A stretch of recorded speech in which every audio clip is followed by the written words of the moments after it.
Hi, everyone, and welcome to the Accelerate Your Job Search 5-Day Challenge. Now, I know there are a tremendous amount of 5-day challenges on Facebook and in Facebook groups for various topics. You may have participated in some. You may have never heard of one. Either way, we're going to have fun this week, Monday through Friday. And we are going to do a short video every day where I will give you some training content around each of my tickets to successful job search. And at the end of every one of those videos, I'm going to invite you to go ahead in that post in the Facebook group and do a little exercise and then post about that exercise. There will be opportunities to win prizes and rewards for those who actually do the work this week, because that's kind of the way it works in life, right? When we do the work, we get the reward. So I want you guys to really, be able to participate in this. And that's why I want to make it very simple. Some of these 5-day challenges that I've done have been very complicated, and, we're just all really busy. And I know you end up having all good intention of doing the work and participating and keeping up with it, and then it just gets too hard and you quit in the middle and you just forget you ever saw it. So I want to make this very simple so that you guys can all participate every day and really get something out of this that's actually going to be actionable for you in your job search. So as I mentioned, we're going to talk about every day we're going to talk about a different ticket to a successful job search and a little bit of content about that. Also on Thursday this week, the 16th, I am launching my first ever nonfiction book. I've written 8 novels and 2 short story collections. All of that is fiction and very separate from this work, although my voice is kind of the same in all my books. So as far as the tone. So the Smart Chicks Guide to Career Happiness kind of follows along with that tone. So that will be releasing on Thursday. So on our video on Thursday, we're going to have a special announcement around that. So please stick with me and stay tuned. So today we're going to talk about the first ticket to a successful job search, which is content. It is very important that you have all of your content in place and ready to go when you start a job search. Now, what do I mean by content? I mean your resume, obviously, any other cover letters, portfolio pieces, supporting documentation, depending on your field and what is expected for you to submit when you apply for a job. And also things like your LinkedIn profile, any other professional or social media sites that you have, profiles that you have. Basically, once you get into the job search and you start putting your stuff out there, your content out there, everyone sees it, because we live in an age where everyone sees everything. So it's very important that you have all your ducks in a row when it comes to that. So I want to talk today primarily about your resume, because obviously you cannot start looking for jobs, applying for jobs, networking for jobs, anything for jobs without a well-crafted resume. Now, there is a ton of advice out there, I know, on how to write a resume. So many books, so many websites, so many people giving you conflicting information. Every time I talk to somebody about resumes, they tell me, oh, somebody just told me it can't be more than a page. Somebody told me to leave the dates off. Somebody told me to put the dates on. Somebody told me, to do an objective statement. Somebody told me not to do one. Some of that is very specific to your situation. Really, all of it is very specific to your situation. So I don't feel that there's any hard and fast rules when it comes to writing a resume as far as length or, any of those types of things, or, an objective or not an objective, or all of that. Chronological resumes do work best and are best received by recruiters and hiring managers. However, there are times when the functional resume, which is really just putting the jobs that you've had and then, a separate section with skills, that can work too, depending on what you're trying to do. But for the purposes of today, I want to talk about the chronological resume and just some tips for how to make that work for you. It is the most important thing in the world. Don't apply for a job. Don't even bother getting started unless you have your target in place. When I work with one-on-one clients in my Career Happiness Discovery program, I work to help them figure out, those are people that don't know what they want to do yet. So help them figure out what they want the target to be. Once you have that crystal clear, then you can start working on the resume to help you to achieve that target. Specific is the key. I know we have this tendency to want to throw all the spaghetti at the wall and see what sticks, and we want to apply for a million jobs.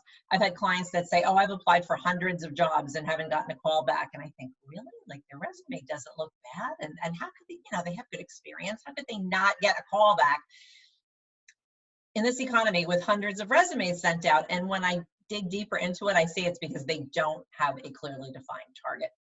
So if you don't have a clearly defined target, you need to go back to the drawing board. If you want to talk to me about it, I'd be more than happy, to see if I can get you in for one-on-one coaching or help you with some other resources that I have in my Facebook group, and also in some free guides. And the book also is all about career discovery. So that will be out on Thursday, and it's actually available on pre-order now, super cheap. It's only 99 cents for the ebook. The obviously paperback will be more, which you can mark up and, do all that good stuff with. But the ebook is a no-brainer, and really will help you really to start to move the needle on figuring out your target.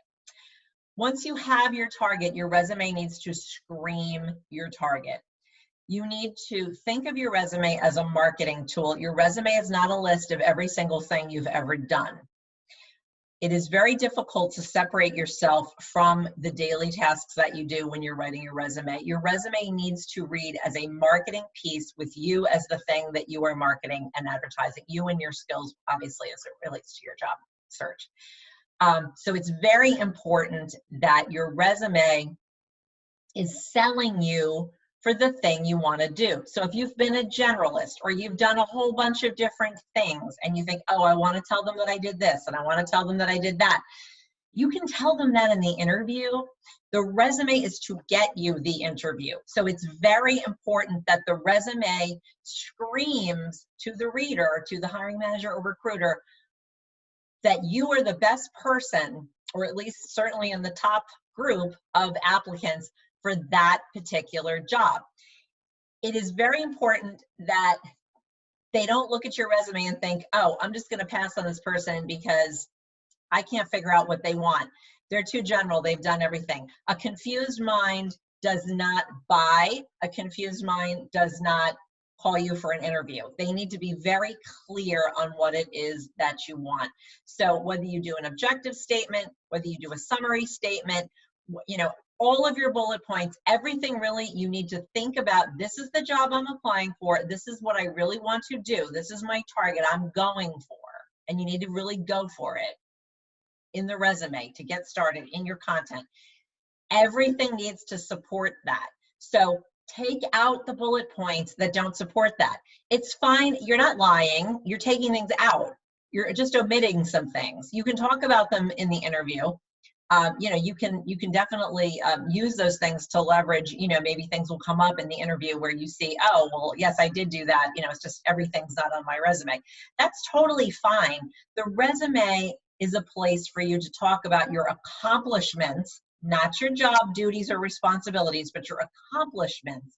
So what did you actually achieve?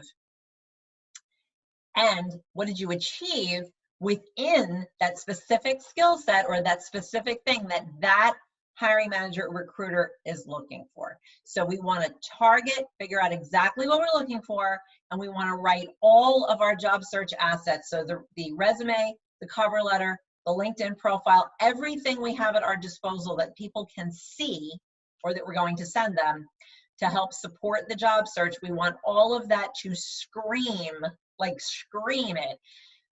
Because people get a lot of resumes. I was a recruiter for over 20 years. I pretty much went blind from looking at resumes. I mean, after a while, you just cannot believe you're still looking at another resume. I mean, no matter how much you love your job, and there's some recruiters out there that love it and they're really good at it, and God bless them, they're great, but they're very busy and they get a lot of resumes. So if your resume in the top third to half doesn't scream the thing you want it to scream, and really be very clear to the reader what it is you're targeting and why you are a person that they should speak to further about this job that they're looking to fill, they're going to pass on you.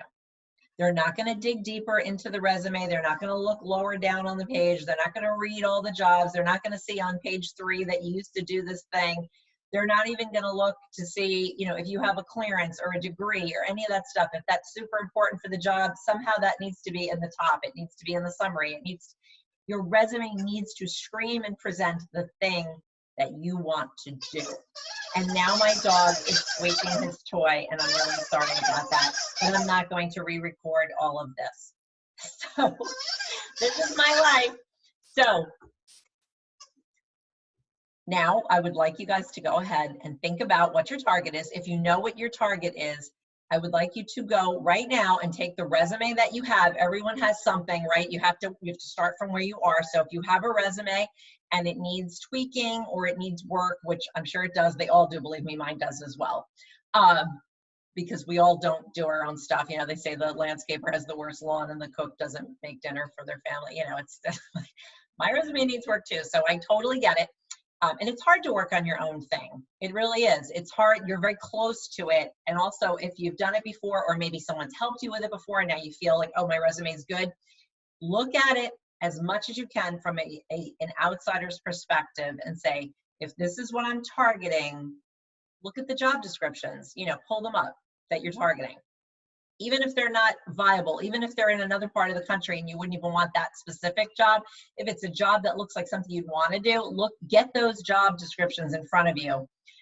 Think about what your target is and your dream job, because that's what we're talking about here. We're talking about a dream job. This is my dream job, even though there's a dog that squeaks toys in the middle of my challenge videos. You know, this is still my dream job, helping you guys with this stuff. So you want to do your dream work.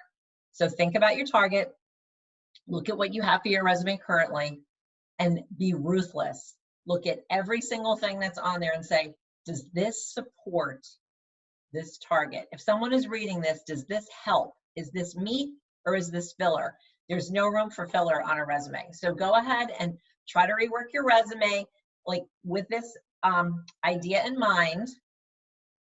And I would love to hear how that turns out for you guys. If any of you would like to send me your resumes in private messenger on Facebook in the Facebook group, I'm more than happy to look at them and give you a quick critique on what I think about them as well.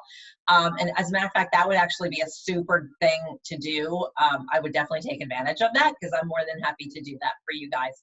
And then just let me know in the notes, that's not what they're called, in the post, on this video, just let me know, you know, what your targeted job is and what you've done to your resume to change it, you know, if you don't want to share it with me. So either way, though, I would love you guys to start working on this. Again, this doesn't have to be a 10-hour process. You can just start where you are. You can send it to me before it's perfect. You can send it to me even as is. Tell me what your target is. I can give you some advice, whatever. I just want, as far as me giving you, you know, credit for participating today, I just want to know that you guys are getting started on working on this. So yay for that. And I'm telling you, once you get this, targeted job offers that you want will come flooding in as far as interviews, and just you will get so much more activity. I had a client who did this exercise after she was sending out resume after resume and getting nothing, and she was able to very quickly get a job offer. I mean, I'm talking within a few weeks, you know, of applying and interviewing, a job offer in the industry she wanted to be in, get out of the industry, more importantly, that she didn't want to be in, that she felt typecast in for, I don't know, I think it was like 20 years. And that was the magic, really, was just getting her resume to really hit that target, hit that bullseye. So I'm excited to see what you guys do with this, and I will talk to you soon. Have a wonderful day.